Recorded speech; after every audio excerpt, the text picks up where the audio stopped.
Yo yo yo, salut les turfeuses, salut les turfeurs, bienvenue pour un nouveau pronostic de Benoît Requin. Ok, place au pronostic du quintet du jeudi 18 janvier, direction Paris-Vincennes pour le prix d'Herbray, trop attelé, 2100 mètres et c'est départ auto-start, 16 partants, réunion 1, course 1, indice de confiance 3 sur 5. Alors cette vidéo, je la tourne avant l'arrivée du quintet de ce mercredi et je reviendrai dessus demain. Ok, c'est parti, on commence le pronostic et on commence avec le numéro 1, Fossoyeur, et on écoute l'entraîneur Michael Iso. Fossoyeur a terminé en avançant jeudi dernier à Cagnes et a trotté une 12-9, ce qu'il n'avait jamais fait sur un parcours de tenue. Il n'a pas de 2100 mètres à sa disposition de l'hiver sur la rivière. Or, il est bien mieux sur ce type de parcours. Aussi, il est stationné à Cagnes, mais je reviens à Vincennes avec lui pour cette belle course. Il est beau et a le moral, j'espère le voir faire de son mieux. Ouais, on espère pour lui, Michael. Bon, moi voilà, ce numéro 1, je ne l'ai pas retenu, donc je ne m'attarde pas sur sa candidature. On passe direct au numéro 2, Farandole di Palba, et on écoute Léo Abrivard. Farandole, dit Palba, a prouvé sa forme fin décembre sous la selle et a notamment gagné sa course. Elle a déjà montré de belles choses à l'attelage.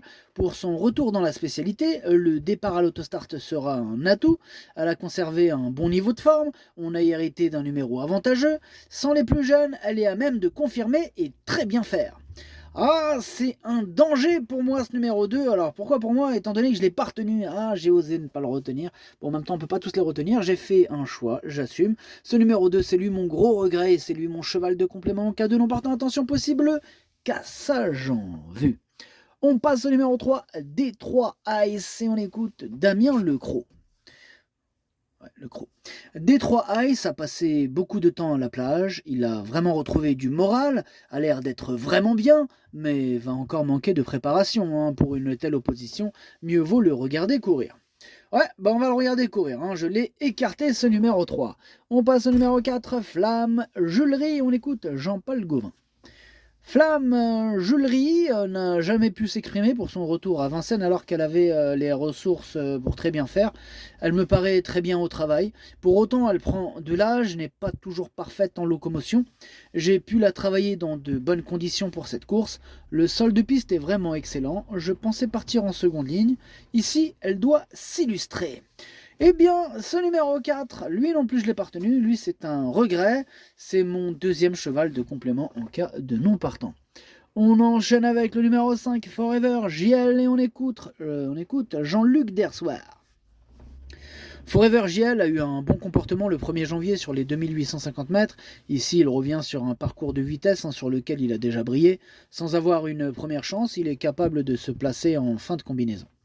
Ouais, je suis d'accord avec Jean-Luc Dersoir sur le numéro 5, il me plaît bien, mais je l'ai gardé en toute fin de combinaison. On enchaîne avec le numéro 6, Dalia Dupont, et on écoute Emmanuel Varin. Dalia Dupont sera plaqué cette fois-ci, mais à mon avis, il va encore manquer de ça. En plus, ce n'est pas un vrai spécialiste des 2100 mètres. Il est à revoir le 28 janvier au Monté à Vincennes. Ok, on va le revoir à Vincennes. En tout cas, moi, ce numéro 6, je ne l'ai pas retenu, mais il est quand même à l'arrière de ma petite liste des possibles troubles faits. On passe au numéro 7, Fusée des Veaux. On écoute Jérôme Michel Le Gros. Fusée des Veaux doit avoir la bonne course. On la connaît bien. Quand elle peut être préservée et ne pas fournir d'efforts prématurés, elle sait aller très bien. Elle a joué de malchance mi-décembre avec le 1. Bon, on a le 7 cette fois. Bon, le déroulement de course sera important. Dernièrement, à Pont-Château, elle était trop loin et c'était compliqué de revenir. Bon, ici, elle semble être au mieux. Ouais. Ok, merci Jérôme Michel Le Gros. Alors, moi, ce numéro 7, je l'ai gardé et je l'ai mis 6ème. On enchaîne avec le numéro 8, Ziguli dei Greppi. On écoute Alessandro Raspante. Bonjour Alessandro, tu es là toi au moins, tu as fait le déplacement. Ciao, si, je suis venu, monsieur le Benoît Rocan. Ouais, le Benoît Rocan. Ziguli dei Greppi, il a joué des malchance en dernier lieu et elle aurait été compétitive si cela s'était bien passé. Elle est prête à faire une bonne performance, mais à Paris, elle aura besoin beaucoup de chance. Ah oui, beaucoup de chance dans le déroulement de la course. Et oui, espérons qu'elle arrive dans les 3 premiers. Mais il est super chaud, Alessandro Raspante avec son numéro 8, il se voit dans les 3 premiers. Vous l'avez entendu, hein, c'est lui qui l'a dit. Moi, je suis vraiment pas chaud avec ce numéro 8. Hein. Désolé, Alessandro, moi, ce numéro 8, je l'ai carrément écarté. On passe au numéro 9, Domino Dovrosi, on n'aura pas les commentaires de l'entraîneur. En même temps, c'est qui? C'est Junior Guelpa, l'entraîneur. Hein. Il n'est pas parti à la pêche. Voilà, il est parti comme d'hab, il est parti jouer aux cartes. Amuse-toi bien. Et en plus, il a mis un... Bon, blague à part, ce Junior Guelpa là qui est sur ma liste rouge, là en ce moment il s'amuse à mettre des émojis rouges. 2 fois il met que des oranges, là en ce moment, je dis allez, 2024 je mets que du rouge. Voilà, donc voilà, un coup il passe à l'orange, un coup il passe au rouge, là en ce moment il est en mode rouge. Bon bah amuse-toi bien. Vous allez voir, il a mis du rouge, mais il va terminer probablement à l'arrivée ce numéro là. Enfin, en tout cas moi je le sens, je l'ai gardé en bout de combinaison, attention à lui. Et oui un copain avec une petite cote sympathique en plus, il pourrait avoir ce numéro 9, attention à lui. On passe au numéro 10, Last Winner, on écoute Nico Dynens. Last Winner, bien terminé hein, les dernières fois, après un bon parcours. Il faut la cacher, la préserver pour les 300 derniers mètres. Elle sera aussi bien sur 2100 mètres, hein, ce coup-ci. Elle est restée bien souple et fraîche. C'est un lot dans ses cordes. Hein. Si elle a un numéro en dedans, elle a une chance hein, pour être dans les 5 premiers. Ouais, un numéro en dedans, bon, elle a hérité du 10. Mais bon, bref, malgré ça, je la garde très haut. Il me plaît beaucoup ce numéro 10, je l'ai mis 3e. On passe au numéro 11, Elixir d'Anama, et on écoute Julien Chevreux. Elixir d'Anama a reculé avec les différents relais à Bordeaux, hein. Sa performance était bonne. Ici, il fait face à son meilleur engagement, c'est une course visée, je le trouve très bien à l'entraînement. On part derrière Farandole, dit Palba, qui n'est pas une débouleuse. Avant le numéro, je me voyais sur le podium. Bon, là, il faudra une bonne course. Hein. Bon, l'hiver dernier, il était 3e d'un quintet quand même. Hein. Oui, mon copain. Eh ouais, quand même. Hein. Donc, c'est pas une totale impossibilité, ce numéro 11. Hein. Ce n'est pas une non-chance. En tout cas, je l'ai pas retenu, mais c'est lui le chef et le capitaine hein, de ma petite liste des possibles casseurs de tickets repérés. Attention. On passe au numéro 12, Écume de Fureté. On écoute Cyril Chenu. Eh bien, Écume de Fureté, il a vu sa carrière perturbée hein, par des coups de sang à répétition. C'est fatigant. Bon, pour sa rentrée le 24 décembre, là, avec le Papa Noël, bah, elle a très bien tenu sa partie. Hein. Elle retrouve uniquement des chevaux d'âge à nouveau. Bon, alors certes, elle s'élance en seconde ligne, mais comme c'est avant tout une question de déroulement de course, bah, cela ne m'inquiète pas trop. Elle est sur la montante, hein, physiquement, elle devrait disputer l'arrivée. Ouais, elle devrait. Ouais, on sent de la confiance, c'est chez Cyril Chenu. Bref, ce numéro 12, je l'ai gardé assez haut, il me plaît bien, je l'ai mis 4e et j'y crois.